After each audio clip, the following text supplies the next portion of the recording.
kasih Bapak. Pujilah namamu Bapak, seperti penjunan membuat penjunan dari tanah liat dan dibuatnya rusak. Penjunan akan mengerjakan menurut apa yang baik dalam pandangannya. Demikianlah kita di tangan Tuhan untuk memperbaiki tingkah, memperbaiki langkah dan perbuatan kita, agar yang kami lakukan bukan hati Kau itu, dan hidup kami memuliakan, menjadi persembahan yang hidup. Terima kasih Bapak. Kami siap menerima kebenaran-Mu. Haleluya. Amin.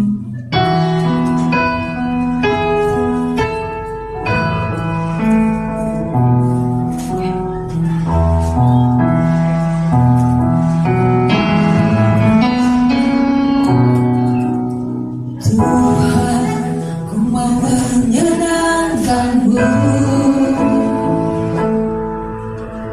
Tuhan, bentuklah diri jadi bejana untuk hormat, jadi bejana untuk hormat-Mu. Cemerlang bagai emas murni, cemerlang bagai emas murni. Tuhan, ku serahkan hatiku, Tuhan, serahkan hatiku, semua ku berikan kepadamu, semua ku berikan padamu. Selanjutnya tulus selalu, tuluslah ikhlas, tulus selalu. Cemerlang bagai emas murni, cemerlang bagai emas murni.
Supatno dan keluarganya, dan mengirimkan berkat dan kemakmuran dalam segala pekerjaan tangannya.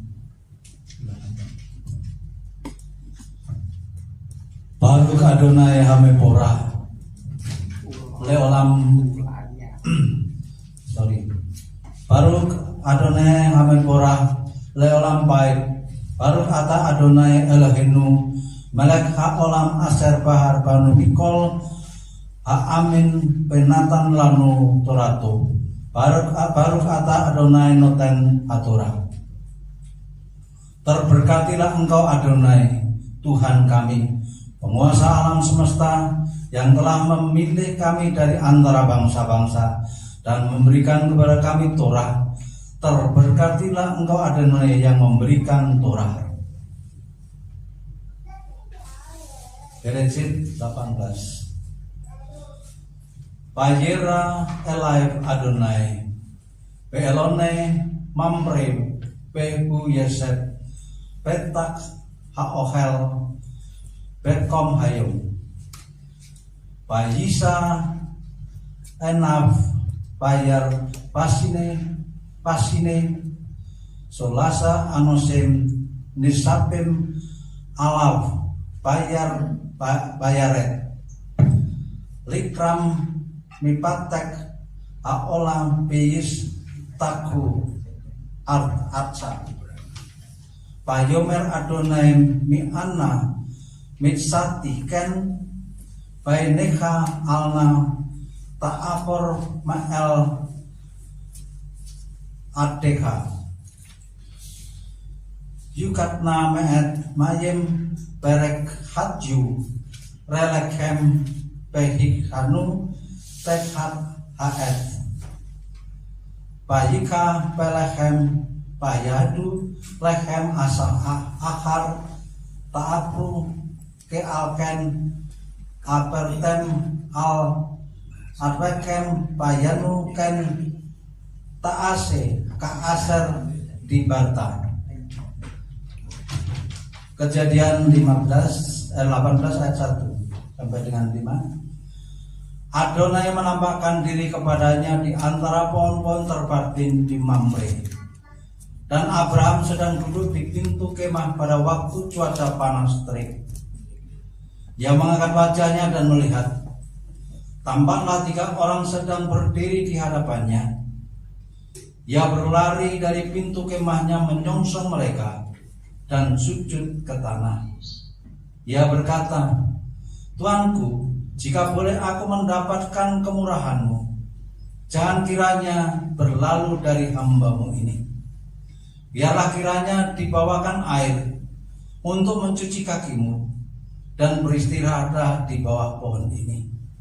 Aku akan membawa sepotong roti supaya tuan-tuan segar kembali. Sesudah itu silakan melanjutkan perjalanan setelah singgah kepada hamba-Mu ini. Dan mereka menjawab, lakukanlah seperti yang kau katakan. Baruch Ata Adonai Elohenu Melek Haolam Aser Natan Lanu Torat Emet Bekaye Olam Natan Betokenu Baruch Ata Adonai Noten Hatorah. Terberkatilah Engkau Adonai Tuhan kami, Raja dunia, yang telah memberikan Taurat benar kepada kami, yang memberikan hidup kekal di dalam diri kami. Terberkatilah Engkau Adonai yang telah memberikan Taurat. Terima kasih Pak Suparno atas pembacaan Taurat. Sebelum kita ke pembahasan parasa, saya undang Bapak Ibu bangkit berdiri, kita ucapkan ikrar persekutuan kita. Silakan Pak. Mari kita sama-sama ucapkan satu. Dengan sukacita aku bersekutu dengan junjungan Yesua Masiah, yang adalah jalan kebenaran dan kehidupan, sumber keselamatan kekal. Seperti carang yang tetap melekat pada pokok anggur, demikian aku tinggal dalam kasih-Nya dengan melakukan segala perintahnya. Aku ada seperti yang dikatakannya aku ada. Aku akan jadi seperti dikatakannya aku akan jadi. Kehidupan yang berbuah lebat bagi kemuliaannya. Firman Tuhan itu pelita bagi kakiku dan terang bagi jalanku. Ia tidak akan kembali dengan sia-sia. Ia akan berhasil dalam perintahnya. Langit dan bumi akan lenyap, tetapi janji Tuhan kekal selamanya. Haleluya, amin. Silakan kembali, silakan baca.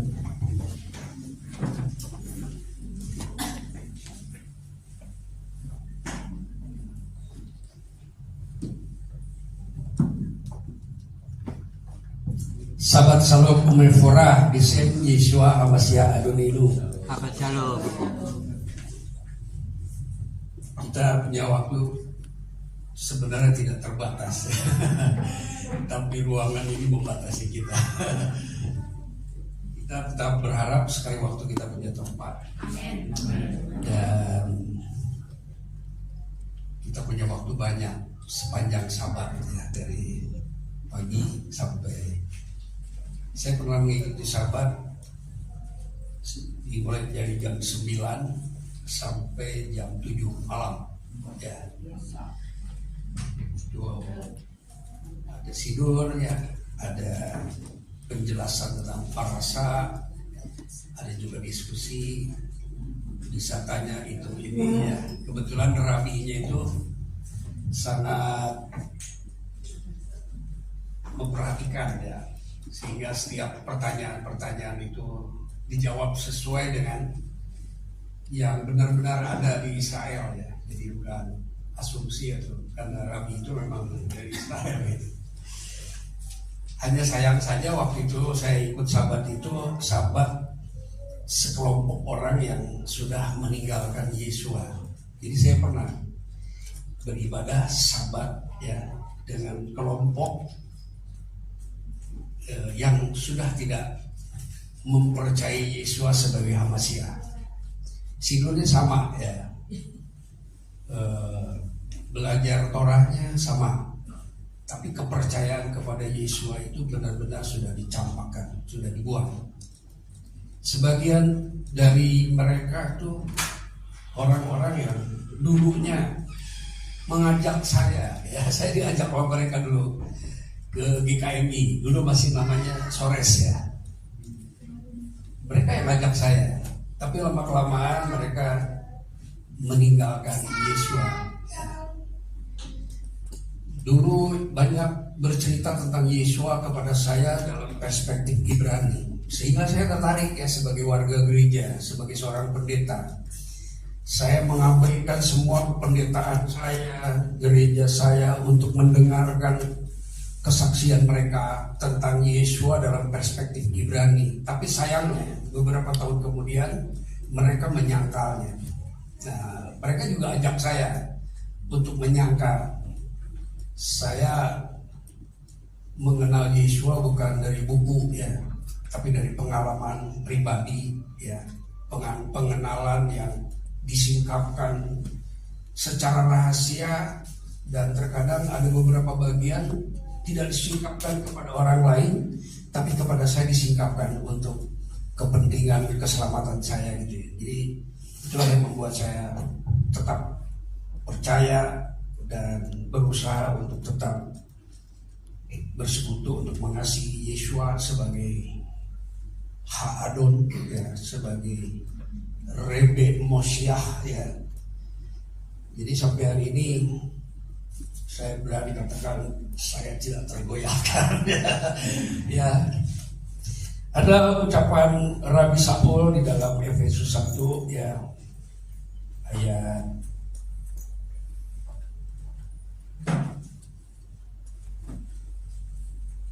yang ketiga.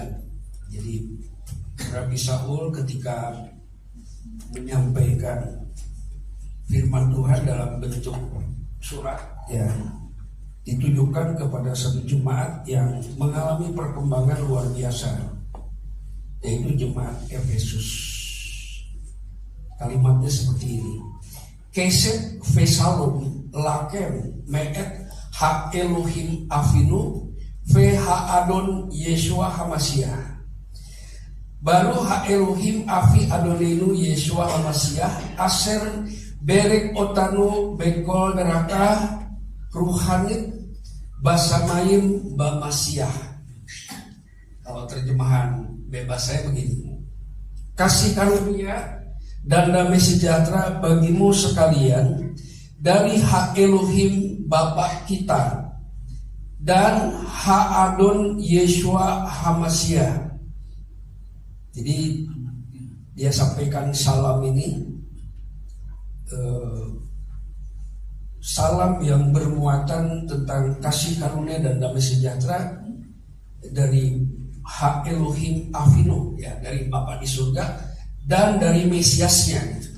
Jadi salam itu disampaikan atas nama dua pribadi, ya, pribadi Ha Elohim, ya, dia menyebutkan Ha Elohim Avinu, Ha Elohim Bapa kita.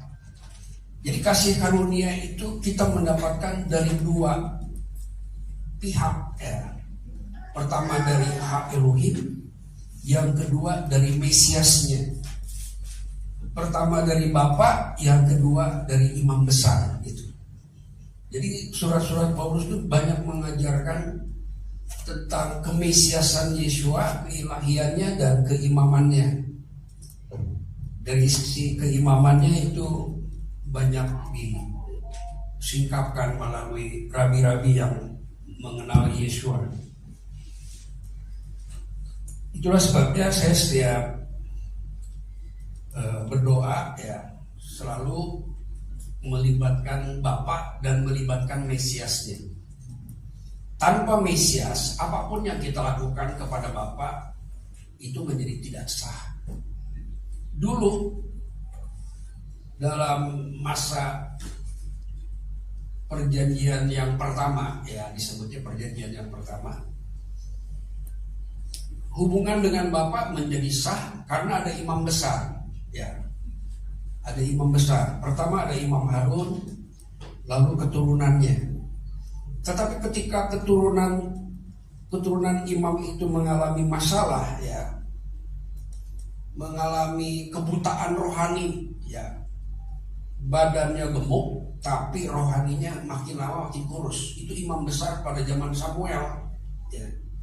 Imam besar itu gendut, sampai dikatakan matinya itu karena gendutnya. Itu imam mati karena gendutnya. Jadi waktu tabut Tuhan dirampas oleh orang Filistin, imam besar itu kaget karena terlalu banyak lemak. Kagetnya itu berakhir dengan kematian. Kenapa banyak lemak? Ya sering makan daging, ya. Lebih gemar menikmati persembahan-persembahan daripada mengejar rahasia-rahasia kehendak Tuhan itu. Jadi secara rohani imam-imam itu kering, walaupun secara jasmani mereka gemuk karena setiap hari mendapatkan sajian yang jadi persembahan yang diberikan kepada Tuhan, tapi dimakannya oleh para imam. Memang begitu. Itu sah dalam Torah. Tapi ketika mereka tidak benar-benar mengasihi dan mengenal Adonai, ya, jadi yang gemuk itu cuma badannya gitu. Ya, jadi hanya secara jasmaniah saja mereka mengalami kemakmuran. Tapi secara rohani mereka sampai akhirnya bukan imam saja yang direnggut oleh dunia, tabut Adonai juga dirampas oleh orang Filistin. Bayangkan, ya. Dulu tabut itu tempat di mana Ha Elohim bicara, ada sekinah kavod, ya, melingkupi tabut itu. Tapi orang Filistin berhasil merebut tabut. Herannya, ketika tabut itu direbut, orang Filistin tidak ada yang mati. Ya, mereka baik-baik saja gitu. Tapi ketika tabut itu pulang, orang-orang Israel bersuka cita. Daud sampai sangat gembira, ya, dia mengerahkan banyak orang untuk mengadakan selebrasi kepulangan tabut itu. Apa yang terjadi? Ada orang yang begitu mengasihi Tuhan itu mati. Namanya Usa. Sampai tempat itu disebut Peres Usa. Hanya gara-gara menyentuh tabut. Di situ kita lihat ya. Jadi kehadiran hak Elohim di tengah-tengah bangsa Israel itu jauh lebih penting dari kehadiran tabut gitu. Itulah keadaan zaman pada waktu itu ya. Nah, orang Israel memiliki sejarah yang sangat rinci ya, bagaimana perkembangannya itu setahap demi setahap ya, dari awal bagaimana Tuhan memanggil Abraham ya dari tempat yang gelap. Dia berada di rumah bapaknya tetapi hidup dalam kegelapan. Bapaknya itu penyembah berhala, namanya Terah. Terah punya kerinduan untuk pergi ke Kanaan. Kalau kita lihat sejarah berikutnya, kita bisa lihat bahwa di Kanaan itu ada Melkisedek.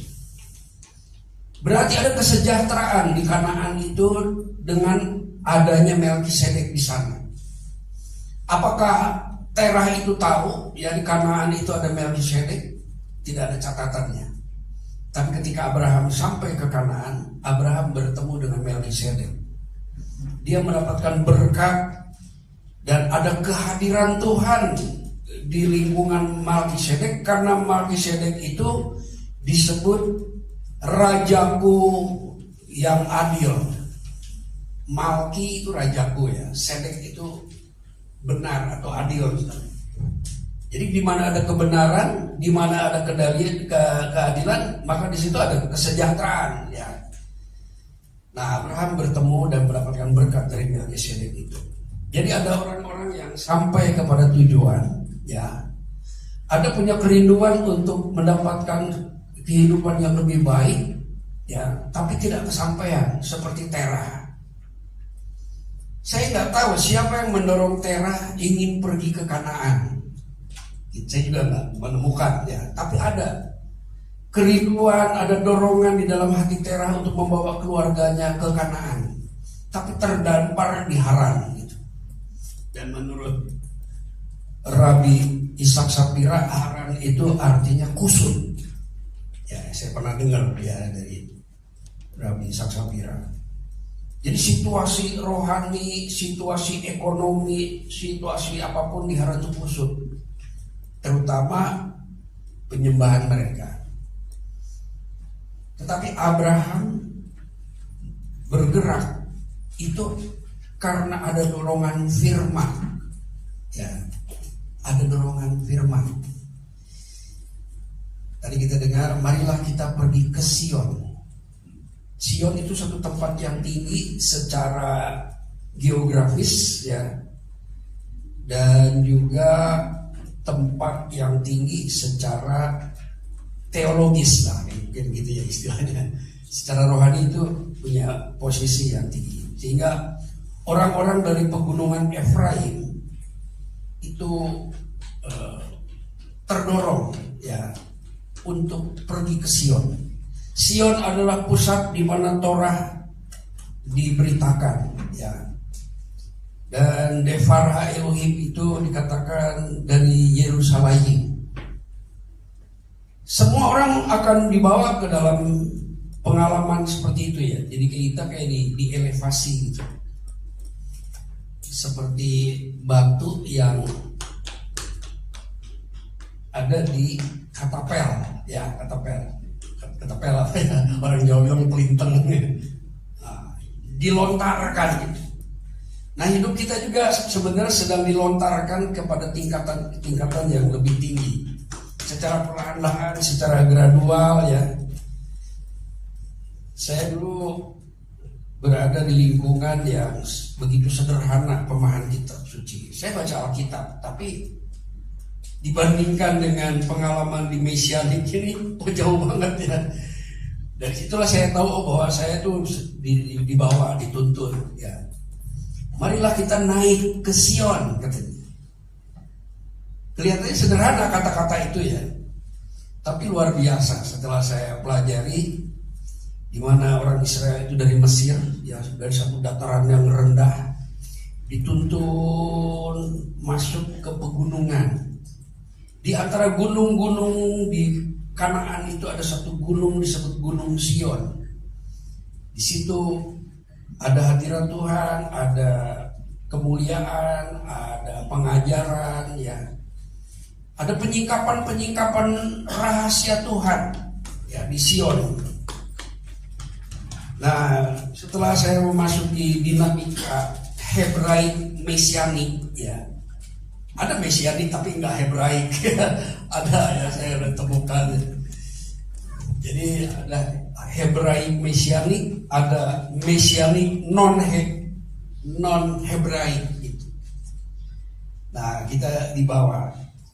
Nah, ketika Tuhan membawa kita kepada tingkatan-tingkatan proses penyelamatan, karena penyelamatan itu adalah sebuah proses.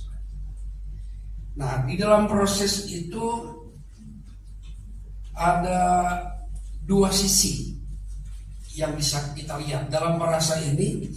Ketika Tuhan merencanakan membangun keluarga Abraham dan masa depannya dengan menjanjikan seorang anak, ya, di sisi lain ada penghukuman. Ya, di satu sisi ada yang bersifat konstruktif, di sisi lain ada yang bersifat destruktif gitu. Nah, dalam hidup kita secara personal, secara individu, ya, bisa begitu.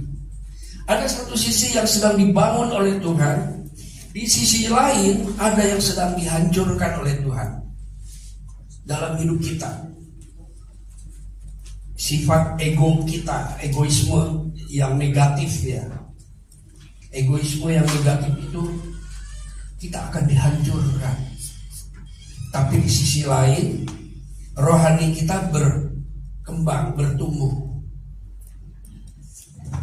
Kalau kita baca dalam perasa ini,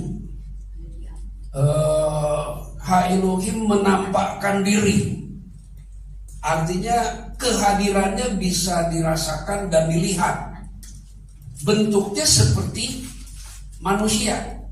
Dari mana saya tahu bentuknya seperti manusia? Ya, karena Abraham memberi makan. Berarti Abraham melihat ini orang dan orang ini bisa makan. Karena Abraham menyediakan makanan untuk mereka, ya, menyajikan sesuatu. Abraham menunjukkan hospitality, ya, kepada 3 orang. Karena di sini dibilangnya 3 orang. Selosah Anasim, ya. Kalau dibilang Anas itu berarti manusia, ya, kelihatan oleh mata Abraham itu manusia. Dan jumlahnya ada 3. Di ayat yang keberapa, ya? Ayomer hine na Adonai sirona elbit abdechem. Di ayat yang ke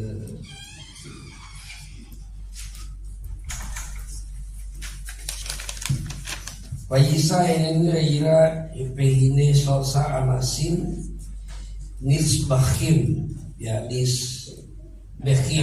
ada tiga orang yang berdiri, itu kelihatan oleh mata itu.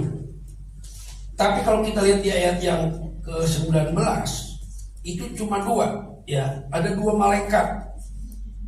Bayabaru senei hamelakim, ya, Sodoma. Jadi Abraham berjumpa dengan 3, ya. Nah, kehadiran yang 3 ini kalau kita lihat sedang membangun keluarga Abraham, menjanjikan anak untuk tujuan keselamatan, untuk tujuan kehidupan, untuk tujuan keberkatan, dan menjadi bangsa yang besar itu digenapi, ya, pada tahap janji yang lebih tegas lagi itu daripada sebelumnya. Jadi ini tujuan keselamatan, ya, tujuan yang baik bagi kehidupan Abraham maupun bagi kehidupan lingkungannya. Tapi di ayat 19 ada 2 malaikat. Mungkin yang 2 ini memisahkan diri dari yang satu. Ya, kalau memang ini ada hubungannya. Jadi di pasal 18 ada tiga oknum, ya. Di pasal 19 dua oknum ini memisahkan diri dari yang satu dan pergi ke Sodom untuk mengadakan penghancuran, ya, untuk melakukan tindakan destruktif. Jadi di ayat yang ke-18 itu tujuannya konstruktif, ya. Yang di satu lagi tujuan destruktif. Tujuannya adalah sepertinya untuk mencegah atau menghindari ancaman yang berbahaya bagi rencana Tuhan yang baik untuk Abraham. Polanya seperti itu, ya, selalu. Di sisi yang lain ada penyelamatan, di sisi lain ada penghukuman. Kadang-kadang disebut dualitas Hasem, ya. Jadi ada sisi penyelamatan, ada sisi penghukuman, ada sisi rahmat, ada sisi penghakiman, gitu ya. Bikin juga kita lihat di Kitab Raja-Raja pasal 2, ya. Ketika Israel Utara meninggalkan Torah, meninggalkan Adonai, dan berbakti kepada Baal secara sistem, ya, karena ada sistem yang memimpin mereka, dipimpin oleh raja, ya, dan juga dipimpin oleh imam-imam Baalim, imam-imam Baal. Nah, pada waktu itu mereka mengalami kekeringan yang luar biasa. Ada tindakan yang bersifat menghancurkan ekonomi Israel Utara pada zaman itu pada zaman Elia, ya. Elia bukan orang Israel Utara, Elia itu orang Gilead. Eliyahu Hanafi, Eliyahu Hatisbi, Eliyahu Hagiladi. Giladi itu di luar Israel, ya, di seberang sungai Yordan, tempat yang dipilih oleh Ruben, ya. Jadi ketika orang Israel menjauh dari hak Elohim, menjauh dari Torah, maka Elia diutus untuk menuntun mereka ke dalam pertobatan. Dan hasil dari tuntunan itu nggak banyak, ya. Hanya pengakuan terhadap hak Elohim. Waktu ini buat mesbah, ya. Lalu di mana kita membutuhkan pengertian yang benar, gitu. Coba kita lihat dulu, ya, di Roma pasal 10. Itu ada pernyataan Rabi Saul yang mengatakan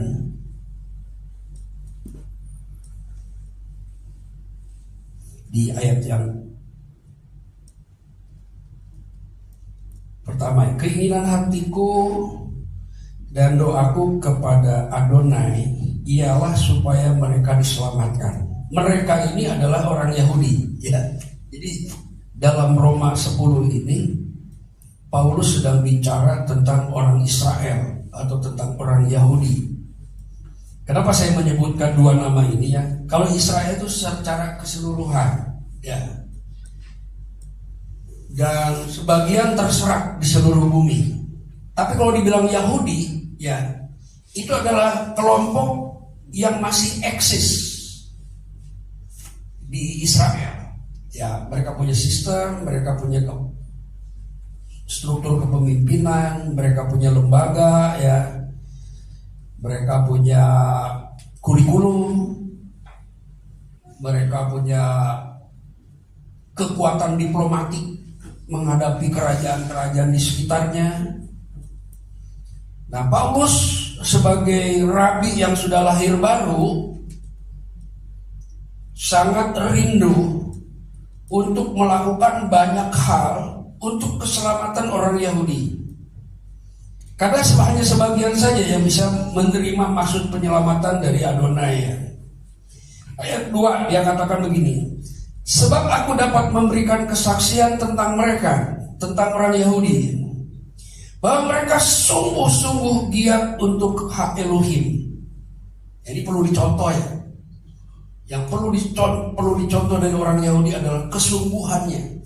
Giat untuk hak Elohim, tetapi tanpa pengertian yang benar. Nah, dari sini saya menemukan bahwa kita membutuhkan pengertian yang benar. Kita dan orang Yahudi sama-sama belajar Torah. Torah yang sama, ya buku yang sama, dari seorang nabi yang sama. Tetapi Paulus memberikan kesaksian bahwa walaupun orang-orang Yahudi itu bersungguh-sungguh giat, ya itu disebutnya kineat, ya kineat Elohim namanya. Giat untuk hak Elohim disebut kineat Elohim dalam bahasa Ibrani, tetapi tanpa pengertian yang benar. Nah, pengertian inilah yang perlu selalu kita berdoa. Saya selalu berdoa memohon hikmat, pengertian, dan pengetahuan. Makanya ada satu kelompok Jewish disebutnya Chabad. Ya, Chabad itu singkatan Ka'bah, Binah, dan Da'at. Hikmat, pengertian, dan pengetahuan. Kenapa kelompok ini menggunakan frasa itu? Ternyata dia mengambil dari Alkitab Suci, bahwa langit dan bumi ini diciptakan oleh kekuatan hikmat, pengertian, dan pengetahuan. Itu bisa kita lihat di dalam kitab Amsal. Paulus juga banyak bercerita tentang Chabad. Ya. Kalau kita baca dalam bahasa Ibrani, Paulus sering bilang tuh hikmat, pengertian, ya, atau kakmah, lehaskil ladahat, dia bilang, ya. Jadi Bait Suci juga dibangun oleh seorang arsitek bernama Bezalel, ya. Bayangan L, Bezalel itu. Ternyata si Bezalel ini dikaruniai hikmat, pengertian, dan pengetahuan. Bezalel ini orang Yehuda, keturunan dari Hur. Hur adalah salah seorang yang memegang tangan Musa ketika Musa mengangkat tangannya. Waktu Yosua lagi perang, ya, Musa berdoa di puncak gunung. Dia mengangkat tangan, lalu dia kecapean, ya. Dipegangin tuh sama Hur itu. Nah, Hur ini adalah orang Yehuda yang menopang tangan Musa ketika Musa berdoa di atas gunung menghadapi peperangan dengan Amalek, ya. Nah, dari cerita-cerita di Torah ini kita bisa mendapatkan banyak hal, ya. Kita tidak perlu berusaha untuk mencari pengertiannya. Kita hanya disuruh baca, ya. Hanya disuruh baca dan mempunyai niat untuk melakukan bersungguh-sungguh seperti orang Yahudi. Tapi pengertian yang benar itu datangnya dari Mesias. Kalau zaman dulu pengertian itu datang dari para imam-imam, dari imam besar, dari asisten-asistennya. Kita mendapatkan pengertian. Mereka sampai pada zaman Esra itu tugas mereka masih kelihatan memberikan pengertian kepada orang yang berpengetahuan. Nah, jadi pengetahuan ini penting, ya. Pengetahuan itu satu tempat di mana pengertian bisa bekerja. Kalau kita baca di dalam kitab Daniel, di situ ada pernyataan bahwa Adonai itu memberikan pengertian kepada orang yang berpengetahuan, katanya. Daniel itu punya pengertian yang luar biasa, ya. Kenapa? Karena dia punya pengetahuan Torah, ya. Jadi pengetahuan Torah ini kita pelajari, kita perlu belajar. Nah, bagaimana melakukannya? Itu dituntun oleh Roh Tuhan. Dulu dituntun oleh keimaman, ya. Tapi di zaman akhir ini, untuk melakukan Torah itu dituntun oleh Ruach HaKodes. Itulah sebabnya kenapa Ruach HaKodes diberikan kepada kita, untuk menuntun supaya dapat melakukan Torah dalam pengertian yang benar gitu. Karena ada orang melakukan Torah tanpa pengertian yang benar. Torah yang seperti itu tidak menyelamatkan. Karena tadi Paulus bilang begitu, mereka sungguh-sungguh giat untuk hak Elohim tapi tanpa pengertian yang benar. Jadi kita perlu berdoa untuk diri kita, untuk keluarga kita, untuk anak-anak kita supaya mereka punya pengertian, understanding. Saya lebih suka menyebut Hebraic understanding. Nah, Hebraic understanding ini diberikan oleh Mesias, ya. Mesias memberikan contoh juga, ya, menjadi contoh bagaimana pengertian itu dijalankan. Paulus Adon Yesua pernah bicara kepada murid-muridnya. Kalimatnya begini, kepadamu diberikan pengertian, ya, diberikan hikmat untuk mengerti kerajaan hak Elohim. Diberi hikmat untuk mengerti. Jadi hikmat itu karunia, ya, yang akan memberdayakan kita sehingga kita bisa mengerti Torah. Kalau untuk membaca, kita tidak memerlukan potensi dari surga, ya. Kita belajar aja sama orang-orang dunia untuk belajar membaca bisa. Mau belajar bahasa Ibrani nggak perlu rabi, ya. Pak Ustadz ada di Jakarta itu membuka kursus bahasa Ibrani. Namanya Pak Ustadz siapa ya? Pak Ustadz pernah ditanya, apa tujuan Anda mengajarkan bahasa Ibrani? Untuk perdamaian dunia. Itu ada di Jakarta, saya lupa namanya, ya. Jadi untuk apa? Belajar membaca, tetapi pengertian itu kita harus memohon kepada Adonai. Contohnya, ya, begini, Salomo itu dilahirkan dari keluarga yang bertobat. Karena Daud ini jatuh. Alkitab menceritakan banyak kejatuhan, bukan untuk mempelajari kejatuhannya, tapi tujuannya untuk mengerti bagaimana Tuhan memulihkan yang jatuh. Itu di dalam Sinur kan ada. Dia menegakkan yang tertunduk dan menegakkan yang jatuh, menopang yang jatuh, katanya. Tuhan itu tidak kerjanya kalau ada yang jatuh itu dihukum, enggak begitu, ya. Ketika ada yang jatuh itu Tuhan akan mengupayakan supaya dia bisa berdiri lagi. Itulah Tuhan kita, ya. Nah, jadi Salomo ini lahir setelah Daud dan Batsheba itu dalam hidup pertobatan, hidup dalam pembaharuan. Itu luar biasa, ya. Salomo itu dilahirkan dari ibu bapa yang mengerti tentang kasih karunia yang sejati, ya.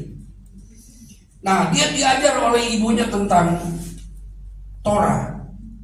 Pasti, ya, yang pertama mengajarkan Torah itu ibu. Lalu yang mendidik dia bagaimana Torah itu dijalankan itu pasti bapaknya, ya. Daud itu luar biasa dalam menjalankan Torah, ya. Jadi Salomo itu luar biasa pengetahuannya, mendapatkan didikan dari orang tua, mendapatkan didikan dari imam-imam yang mendampingi. Ada nabi-nabi juga yang mengelilingi Daud, mengelilingi keluarga Daud untuk menjaga martabat kerajaan, ya, yang dipegang oleh keluarga Daud. Itu didampingi oleh para nabi, didampingi oleh para imam. Dan Salomo ini dibesarkan dalam keluarga yang mengalami pemulihan luar biasa. Dan juga secara ekonomi, jangan ditanya lagi, ya. Salomo itu kaya banget, ya, kaya banget.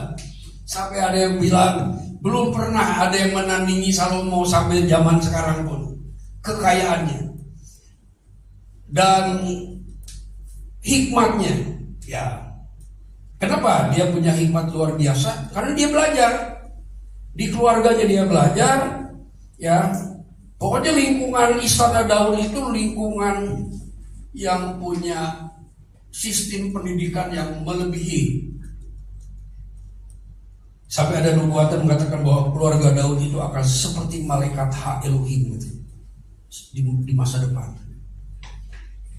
Nah, sekali waktu Ha Elohim ini bicara kepada Salomo dalam mimpi. Salomo katanya, mintalah kepadaku yang hendak kuberikan. Misalnya gini, Pak Sutikno ya, Pak Sutikno mintalah dari saya apa yang saya mau berikan kepada Pak Sutikno.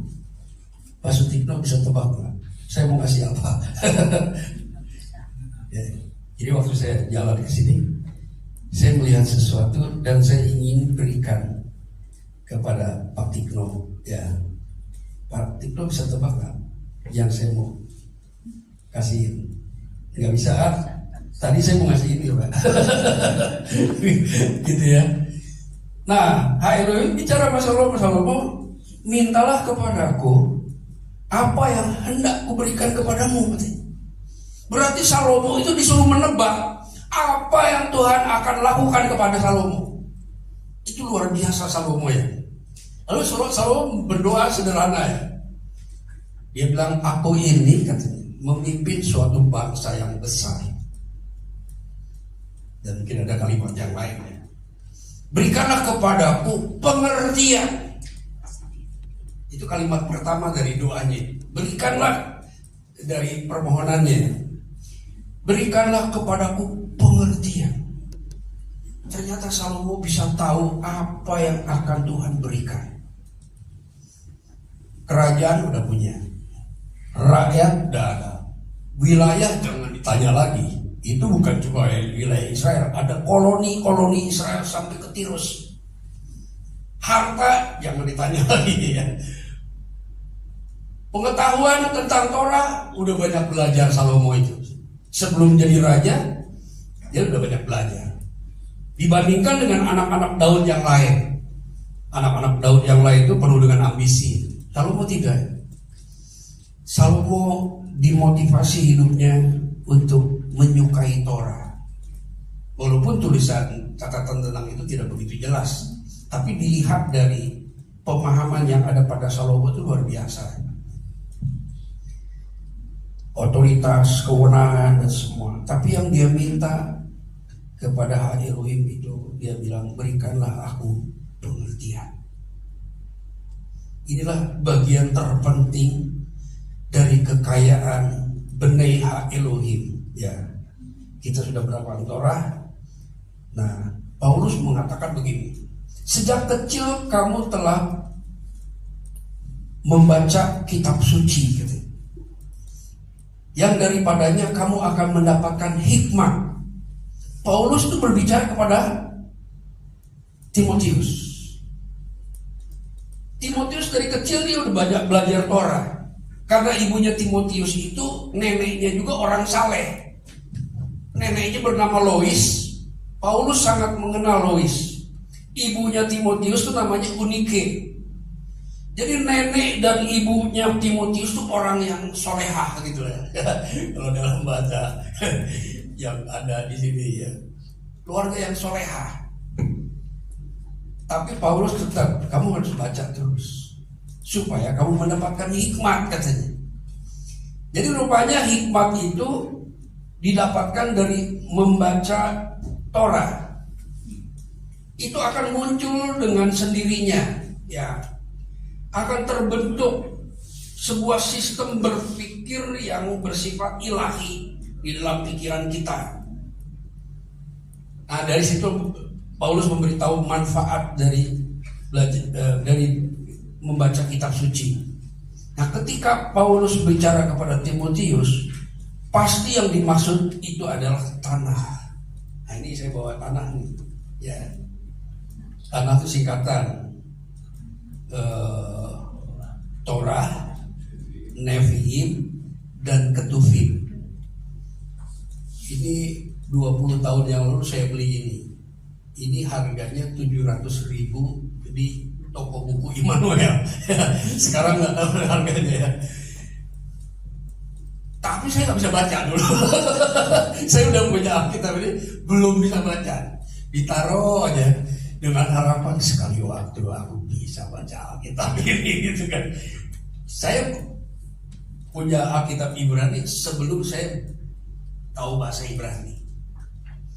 Dan saya percaya sekali waktu saya akan bisa baca, sekali waktu saya bisa mengerti apa yang saya baca dari kitab suci ini, walaupun tahapnya memang agak sedikit berat ya. Nah sekarang udah enak ya kalau baca dalam bahasa Ibrani. Tapi itu belum cukup. Ya, orang Yahudi juga pinter banget ya. Pinteran Tovia Singer daripada kita ya, untuk mengerti ini ya. Pinteran dia. Tapi Salomo ketika ditawarin sesuatu oleh Tuhan, dia minta sesuatu yang paling ya, yang diceritakan dalam para salakta itu. Bagaimana mereka orang-orang yang mengalami kebaikan Tuhan, sementara ada penghukuman. Sama seperti zaman Nuh, ya. Nuh dan keluarganya mengalami kebaikan Tuhan, mengalami keselamatan, sementara di sisi lain terjadi untuk membangun sistem. Ya, karena di dalam dunia bagaimanapun tetap diperlukan sistem. Ada sistem digital sekarang. Ya, kita diperhadapkan dengan sistem digital yang namanya AI. AI itu artinya Eretz Israel. Alevion ya kan. AI. Tulisan AI ini udah ada di koin tahun 12 ya. 1912 itu kalau nggak salah udah ada koin, ada tulisan AI ya. Itu namanya Adamat Israel. Jadi Palestina itu nama kolonial. Jadi nama kolonial untuk Kanaan itu berasal dari Roma, disebutnya Palestina. Tetapi setiap ada tulisan resmi Palestina, selalu di dalam kurun itu ada tulisan AI, Alevion. Jadi AI itu huruf yang udah lama ya, bukan yang baru. Nah kita sedang diperhadapkan. Kemarin saya pelajari ada aplikasi apa ya, GPT apa tuh ya? ChatGPT. Wah, ChatGPT. Saya tanya tentang Rabi, saya tanya tentang Imam, tahu dia semuanya. Saya tanya tentang Torah, aduh, pintaran dia daripada saya. Nah sekarang kita diperhadapkan dengan hal itu. Walaupun itu dibilang artificial intelligence, ya, kita mempunyai pengertian sistem atau Hebraic understanding yang bisa melampaui itu. Tuhan sudah mempersiapkan kita sebelum itu ada dalam bentuk apa tuh tadi, aplikasi ya, chat. Selalu ya, sebelum ada sesuatu terjadi di dalam dunia ini, Tuhan sudah mengantisipasi. Contoh ya, jadi waktu orang Israel Utara mau dihukum karena dosa sudah bertambah-tambah, maka Tuhan sudah mempersiapkan sebuah hukuman. Karena Elohim adalah El yang setia, dia akan menghukum orang yang melanggar Torah gitu. Tapi di sisi lain, Elohim juga berusaha untuk menuntun mereka ke dalam pertobatan. Nah, dan hukuman yang akan diterima oleh Israel Utara itu adalah dibuang ke Asyur. Itu pasti. Ya, nubuatannya ada, ancamannya ada, dan pihak Asyur yang sudah siap-siap. Karena musuh-musuh Israel itu mereka mempelajari titik kelemahan orang Israel adalah mereka melanggar Torah, ya, ibadah mereka tidak benar kepada Elohimnya, maka orang-orang di sekitarnya itu atau kerajaan-kerajaan sekitar itu tahu bahwa mereka inilah kesempatan kami menyerang mereka. Jadi orang-orang di sana itu, kerajaan-kerajaan di sekeliling Israel itu bukan asal perang ya. Dia tahu kelemahan bangsa Israel itu apa. Nah sebelum orang Israel itu dihukum, Maka Tuhan memanggil Yunus bin Amitai. Yunus, pergi sana. Ya. Yunus nggak tahu bahwa Israel Utara akan dibuang ke Asyur, nggak tahu dia. Tapi Yunus dapat instruksi untuk pergi ke sana. Serukan pertobatan. Yunus, di situ Yunus nggak terima ya. Seruan pertobatan itu hanya untuk Israel. Itu dalam Torah itu. Nggak ada untuk orang Aram. Ya, bangsa-bangsa lain itu maunya binasa aja, jangan ditawarin pertobatan segala ya. Pokoknya binasakan aja, itu maunya Yunus gitu. Tapi Yunus perintahkan, kamu pergi sana serukan pertobatan. Tapi Yunus menghindar dari panggilan itu. Itu ada kecenderungan seperti itu karena kita punya alasan yang berbeda dengan Tuhan gitu. Yunus punya alasan yang berbeda. Tuhan bilang orang Asyur itu ya, orang Niniwe itu tidak bisa membedakan tangan kanan dan tangan kiri gitu. Aneh juga ya. Ada sebuah bangsa yang kuat tentaranya banyak, tapi dikatakan oleh Tuhan tidak bisa membedakan tangan kiri, tangan kanan. Artinya barbar gitu. Suku yang barbar. Jadi apabila Israel diserang oleh suku barbar ini, maka itu ada kemungkinan dimusnahkan. Sedangkan hak Elohim itu tidak ada rencana pemusnahan terhadap Israel, tidak ada.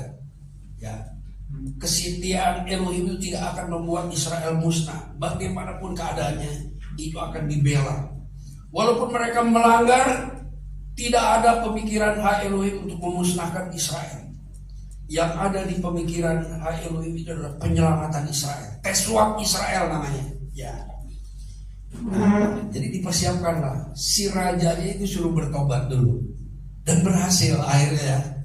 Yunus itu berhasil pergi ke Niniwe setelah melalui proses yang diceritakan itu, dan sampai di Niniwe itu raja sampai turun dari tahta, merendahkan diri dan berpuasa. Lalu dia instruksikan ke seluruh kerajaan sampai keledai pun harus berpuasa. Itu luar biasa ya, karunia pertobatan dari Elohim kepada orang Niniwe melalui Yunus. Pertama untuk keselamatan, yang kedua supaya kalau Israel nanti dibuang ke sana tidak musnah. Dan kita bisa tahu ceritanya ya. Setelah Israel itu pertobatannya itu tidak maksimal ya, maka diserbu lalu dibuang ke Asyur. Nah di Asyur itu dipecah-pecah, mereka bercampur sehingga kehilangan identitas mereka ya, segala macam lah. Ada intermingle di sana terjadi ya, ada kawin campur. Lalu oleh kerajaan Asyur itu ditransmigrasi supaya tidak ada kemungkinan lagi celah untuk konsolidasi. Itu tujuannya. Zaman dulu peperangan begitu. Kalau mau memusnahkan satu kerajaan itu, hancurkan segala-galanya, termasuk bahasanya. Banyak orang nganggap bahasa Ibrani nggak penting. Itu orang bodoh, saudara. Orang Asyur ribuan tahun yang lalu udah berpikir untuk menghancurkan sebuah bangsa adalah hancurkan, matikan bahasanya. Kalau bahasanya mati, kulturnya juga akan perlahan-lahan mati. Dan banyak lagi akibat dari pembunuhan terhadap bahasa ini. Saya bicara begini bukan berdasarkan penelitian sejarah ya, tapi saya meneliti bagaimana Elohim melakukan pendekatan. Tapi saya mau kasih satu ayat aja. Waktu Yesua menghadang Paulus, Yesua bicara kepada Paulus. Dia tidak menampakkan dirinya. Yesua bisa menampakkan diri kapanpun, kepada siapapun yang dikehendakinya. Tapi kepada Paulus dia tidak menampakkan diri. Dia hanya bicara. Dan waktu itu Paulus berada di persidangan di Roma, dan sebelumnya persidangan di depan Sanhedrin. Paulus bilang apa? Aku melihat cahaya dan mendengar suara, tapi rupa aku tidak lihat. dan dia bicara kepadaku dalam bahasa Ifrit, dalam bahasa Ibrani. Mengapa Yesua bicara kepada Paulus dalam bahasa Ibrani? Padahal Paulus itu ahli bahasa Yunani. Kenapa? Kan bisa Yesua bahasa Yunani, bahasa apapun bisa. Tapi kepada Paulus dia bilang, Saul, Saul, ya, lama Adoni katanya. Ani Yesua, Aser, Rodfeka, ya bahasa Ibrani begitu ya. Akulah Yesua yang kamu kejar, yang kamu buru. Kenapa Yesua mengucapkan begitu? Yesua mau mengingatkan bahwa orang Yehuda itu pernah diburu oleh orang Benyamin. Paulus orang Benyamin. Daud pernah diburu oleh Raja Saul seperti anjing. Memang begitu kalimatnya. Kau memburu aku seperti anjing katanya. Nah sekarang kenapa kau memburu aku? Itu menggunakan bahasa yang sama seperti yang Daud ucapkan. Kalau kita lebih selidiki lebih jauh, kerajaan Daud itu berbahasa Ibrani. Ada orang yang bilang, oh orang Israel itu berbahasa Aram. Itu bohong, teolog bohong itu. Kerajaan Yehuda itu bahasanya Ibrani. Saya bisa buktikan dengan beberapa ayat lainnya. Jadi pemulihan kerajaan ini salah satunya adalah pemulihan bahasa. Dan dari pengalaman saya ya, ini jadi promosi kursus bahasa Ibrani ya. Dari pengalaman saya, pengertian-pengertian yang mengalami terobosan itu setelah mengerti bahasa Ibrani. Itu benar. Saya juga aneh ya. Saya itu orang yang rajin baca Alkitab sejak saya umur 11 tahun. Pernah berhentilah ya. Tapi sejak umur 21 itu saya benar-benar baca Alkitab tiap hari. Kadang-kadang sambil puasa saya. 1 minggu kadang-kadang 3 kali berpuasa. Dan waktu berpuasa itu membaca Alkitab. Kerjaan saya di sekolah Alkitab, orang-orang tuh kalau datang ke ruang doa, itu mereka berdoa. Ada yang minta SPP, ada yang minta macam-macam ya. Maksudnya kalau ke ruang doa itu baca Alkitab, jadi senang gitu baca Alkitab. Saya tulis, saya salin, ya. Tapi terobosan pengertian itu setelah membaca dalam huruf Ibrani, terutama tulisan-tulisan Paulus dalam huruf Ibrani. Itu memang beda, terobosan understandingnya gitu ya, breakthrough-nya itu beda dalam pemahaman. Kadang-kadang terkejut, kadang-kadang juga ada yang sifatnya tersimpan dan tersembunyi. Nah ketika bicara itu spontan, padahal saya tidak pernah merencanakan. Saya tidak pernah merencanakan khotbah, tidak pernah ya. Saya selalu baca misalkan, oh ini ceritanya gimana, oh kejadian tentang Abraham, udah gitu aja. Tapi ketika sharing itu ada hal-hal yang spontan ya. Nah understanding manifestasinya begitu. Jadi seperti mengendap ya pengertian itu, dan itu bertumbuh. Dan Tuhanlah yang mengaruniakan itu untuk kepentingan kerajaannya.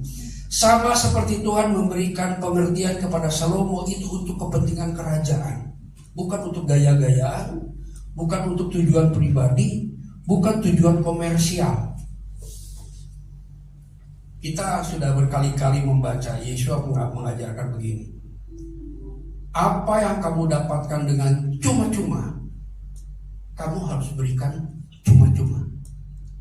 Ya gitu. Jadi tidak ada unsur komersil dalam kerajaan ini. Nah, jadi Tuhan mengaruniakan hal-hal yang penting kepada kita ini untuk tujuan kerajaannya. Tuhan memberikan anak kepada Abraham itu untuk tujuan kerajaannya. Tuhan memberikan istri kepada Ishak. Kita tahu kan prosesnya bagaimana untuk mendapatkan Ribka. Itu untuk tujuan kerajaannya. Yakub mendapatkan 2 istri. Dapat 2 istri. Yakub itu tidak pernah berniat poligami, tidak pernah ada, tidak pernah muncul dalam pikirannya. Itu memang situasi yang memaksa Yakub untuk memiliki 2 istri. Jadi keadaan yang memaksa. Sehingga Yakub pernah berdoa begini. Katon timiko hakasadim umiko haeme aserasita etateha. Ada nyanyian terkenal. Itu dinyanyikan oleh seorang penyanyi jazz, ya. Namanya Jonathan Russell, ya. Itu luar biasa ya. Dia sekolah rabi, dia juga sekolah musik, ya. Dan dia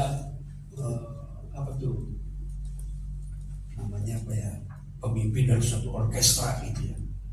Dia pernah menyanyikan itu bagus sekali ya. Namanya judulnya Katonti. Jadi si Yakub ini terancam hidupnya oleh Esau, sehingga orang tuanya bilang kamu pergi ke rumah paman. Ibunya nggak tahu bagaimana selanjutnya, tapi untuk situasi ini kamu pergi ke rumah paman. Tapi di perjalanan Yakub berdoa supaya dia bisa pulang lagi ke rumah ibunya dalam keadaan diberkati. Ya, jangan pergi kiri pulang lebih kiri, jangan sampai begitu gitu ya. Nah, jadi dia berdoa tuh, ya. Kalau Adonai menyertai aku dan memberkati aku sehingga aku bisa pulang ke rumah ibuku, maka 1/10 dari berkat yang kau berikan kepadaku aku akan persembahkan kepadamu. Dan itu telah menjadi nasar. Dan nasar itu dilembagakan menjadi sistem perpajakan. Ya, itu awalnya begitu. Tapi semuanya itu tujuannya adalah untuk kerajaan. Apapun yang kita dapatkan dari Tuhan, tujuannya adalah untuk kerajaan. Ya, untuk membangun kerajaannya. Kalau kita membangun suatu jemaat seperti El-Khai ini ya, itu tujuan adalah untuk kerajaannya. Ada penterjemah yang menyebutkan bahwa tujuan kerajaan itu disebutnya Malkut Yah. Itu ada di kitab suci.